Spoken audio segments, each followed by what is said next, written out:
జ్వాలాతోరణం జరుగుతుండగా దాని కింద నుంచి ఎవడు శంకరుడి యొక్క పల్లకీతో వెళ్ళి వచ్చాడో వాడు వాడు చూడడు ప్రాణ నిర్వాణ వేళ ఘోర యమపట్టణ ద్వార తోరణంబు. యమధర్మరాజు గారి యొక్క నగరం అగ్నితోరణంతో ఉంటుందిట. దాని కింద నుంచి భయపడి జీవుడు శరీరం విడిచిపెట్టిన తరువాత పాపములు చేసి పరుగులు తీస్తూ వెడతాడు.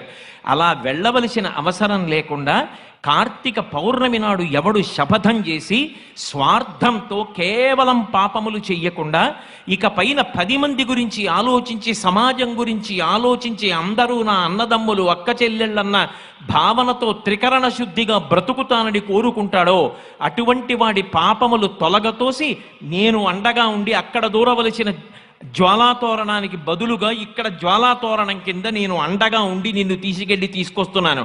ఇక నీకు ఆ తోరణ దర్శనం లేదని భగవంతుడు